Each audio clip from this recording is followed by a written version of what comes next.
back to In the Loop. I'm Madi McComber, and I'm here with our Director of Student Engagement, David Penn. David, how are you? I'm doing really well. Thank you for asking. This is raining outside, so we're all drying out, sustainably. It's good. Yes, It's good. yes.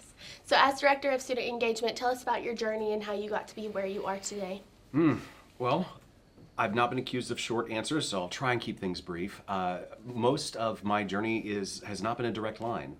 I've held multiple roles in different colleges and universities around the country, and when I came here to Southeastern, I really saw a chance to come back from COVID with a good bounce back with the students. And this school has grown by leaps and bounds since then, and it's just been an incredible walk to see the student population grow, to see the desire for connection and involvement grow throughout that process.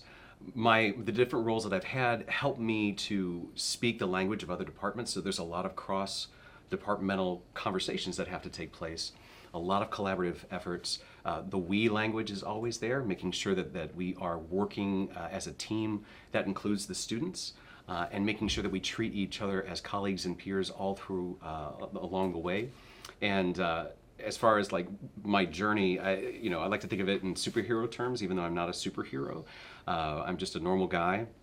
But I like to think that one of my superpowers is helping guide people into narrow areas in which they can connect and find meaningful relationships that will extend well beyond college life. Yeah. So you talked about working with other departments and of course with students. So what, with the title of Director of Student Engagement, do you do, and maybe what your day-to-day looks like? Whew. Every day's a fire, I have to say. I really enjoy the complexities of it. So I think most people in any job, you have your short-term, mid-term, and your long-term goals. It is a difficult proposition to figure out with students what their needs are on a day-to-day basis. I have a calendar. I'd like to say that I only abide by having a physical document, but I have physical, digital, and then I have my brain, which never shuts off. So I try and pivot to what the needs are. So with those long-term goals, I try and make sure that there are enough days in the calendar year to complete those things.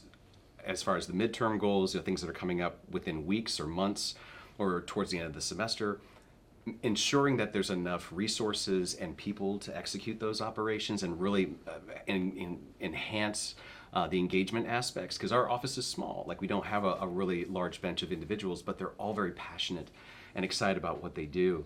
But on a day-to-day basis, like I said, it's a fire, and I think someone once told me a really good piece of advice, which is some days your fire is your own fire, and sometimes their fire is your fire, and then sometimes the fire is everybody's fire.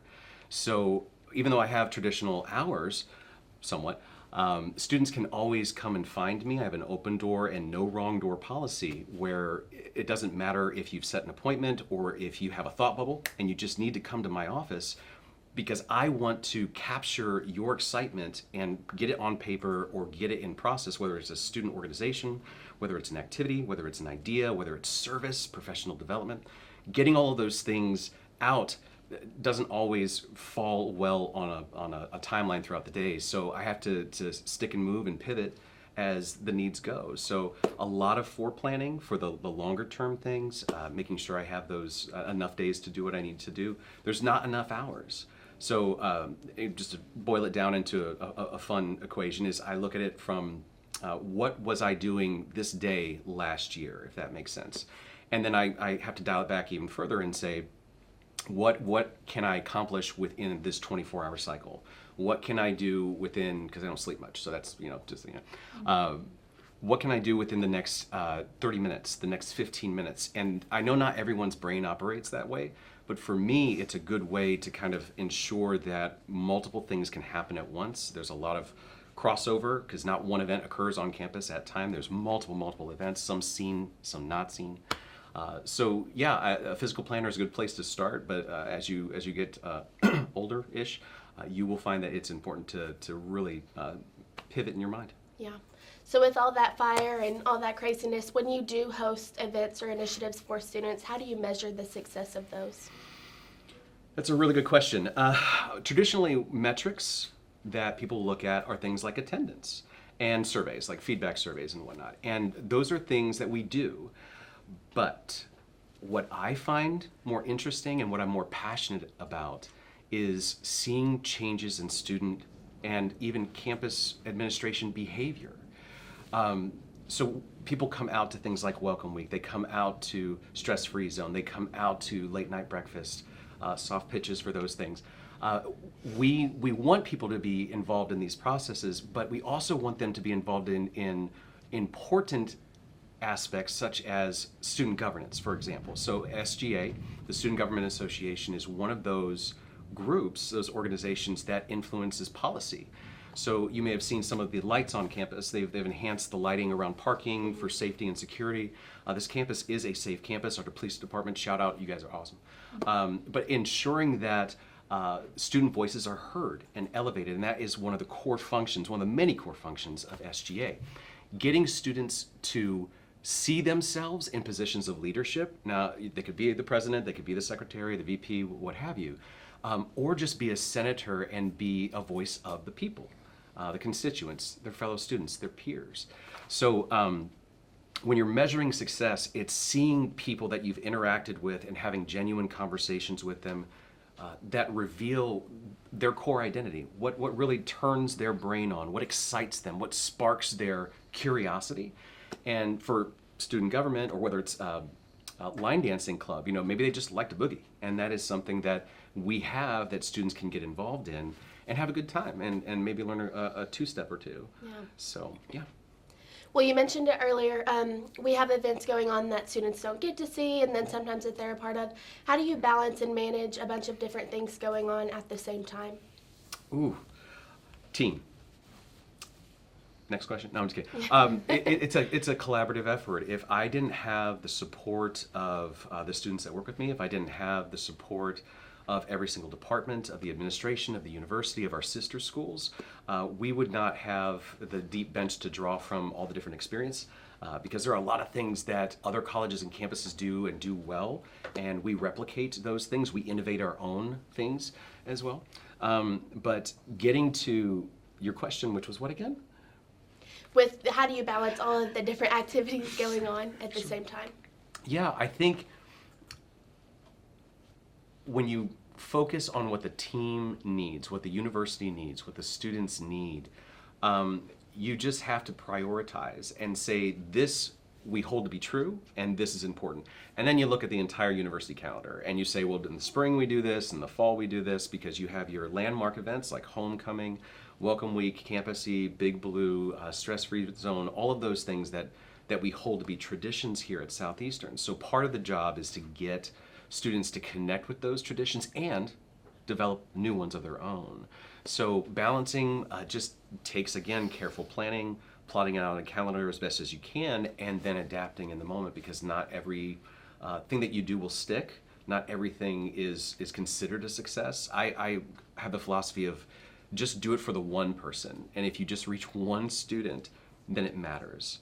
And then hopefully you'll have better turnouts next time. Yeah. Well, speaking of next time, we're wrapping up on the year. We're coming up on finals week. What can students look forward to? I know, it went by so fast. What can students look forward to next year? Are there any big ideas or any events that we can put on our calendar? Well, we do have Big Blue Camp, which is in the summer. And I will leave some links down at the bottom of this interview, just so you can see how you can sign up for it if you're an incoming class person, a freshman. We want you to be part of that. We have Camp SE New Student Orientation, which is mandatory for all incoming students, whether you're a transfer or incoming as a freshman, etc. And I want students to feel welcome to come to all of those things, as well as even looking further down the line to homecoming. Our first home game is when? Do you know? I do not. In September. Yeah, it is the 1st. So it is going to be really good. But it's all going to fall near Halloween, and everyone loves to do events around Halloween. So we'll have a lot of stuff going on. But one of the big things that I'm looking forward to is continuing to deepen our communications with the students. You may have received an email from me once or twice. Once or twice. Right. So students in general, they have, when they open their inbox, it can be like drinking from 4 fire hoses at once. I have a university email account and I have a student email account, so I get to see what students see. And it's a lot. I mean, from academics to business office and you name it, and then there's me. And that's before you get to all the details about events. So we want to have a unified calendar that expresses our events a little bit more uniformly, a little more standardized, and to maybe develop an app along with that. So that's been a journey since I've been here. That takes time, resources, money, and all those wonderful things. Yeah. But the infrastructure we're working on, and once we do that, we can streamline communications for the students so we can lessen that flow, at least from our office, of information and kind of turn off one of the spigots of the fire hose to help that out. So that's one.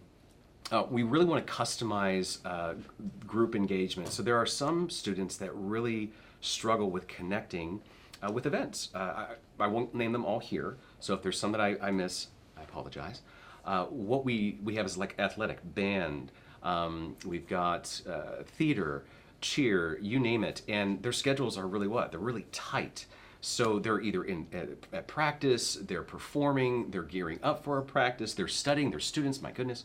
So if we can find ways to interact with those groups a little bit more, and they do their own bonding and interactive events as well, but we want everyone to get exposure to each other, because that's how we really learn and grow, is those connections and bonds that we make with each other. So focusing on those specific groups is going to require a little more strategic thinking and planning, which is really good. The other piece is looking at our junior, sophomore, and senior and freshman buckets and saying what is of specific interest to them. So throughout a student's life cycle here at Southeastern, your brain is going to change in the way you think from your freshman year to your senior year. And we are very knowledgeable of those factors, but we can't read minds. So what we do know is that when students come in, we want them to understand a lot about Southeastern culture, connection to resources, connection to each other. Fast forward to the end, if you're starting to hit your junior and senior year, you might be, I'm cutting everything out, I'm pruning my life so I can focus on this and get the grades I need to get, or get the letters of recommendation, or you're working. So we know that you're going to have a very robust life at that point that's going to be more career focused. So what professional development can we offer, partner with career services, and figure out what those intersections are, so we can offer more professional development for students who are seeking that. And that doesn't mean that freshmen can't attend those seminars or those leadership focused things. But like I said, each bucket has particular interests, and that's where those feedback forms that students get are very fundamental in helping us track and decide what we can focus on strategically. So, and then lastly, I would say be on the lookout for the lifelong colleagues principle.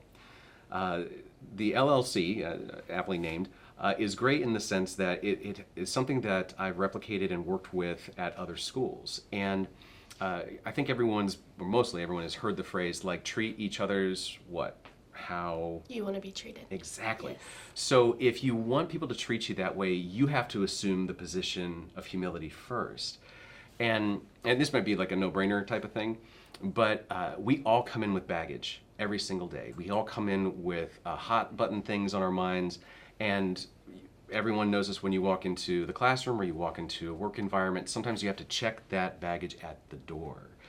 And the lifelong colleagues principle simply assumes that you are a peer and you are a colleague as a student. Yeah, there are power differentials. You have your teachers, administration, and students. But if we all assume the position that you're going to be a colleague for life, as you get older, the world gets infinitely smaller. And that is something really to grasp onto, because you'll start encountering the same people in your industry and other industries more and more. And as that happens, you need to have allies out there. And if you make enemies early on, it's not going to be a good ride for you. So you really want to treat everyone as a future colleague and a current colleague. And if you embrace that every single day, even if you're having a rough day, you're going to be in a better spot. And at the end of it all, infinite thinking, I really want students to think beyond their life. I probably have like another, hopefully 50 years maybe, on this planet. but I have a 6-year-old son that is going to live and grow in Durant, Oklahoma. He may go out and go elsewhere, just like the students here will go out and go elsewhere. But the world will continue long after I cease to exist. And the coolest part of that knowledge is knowing that there are students who are pursuing educational pathways that will touch my son's life. If my son chooses to have children, their lives. And so that type of infinite thinking, combined with the LLC, the Lifelong Colleagues Principle, I think if we all as a university continue to grow that culture, I'm not saying those things don't currently exist, it's just a catchy way of framing it.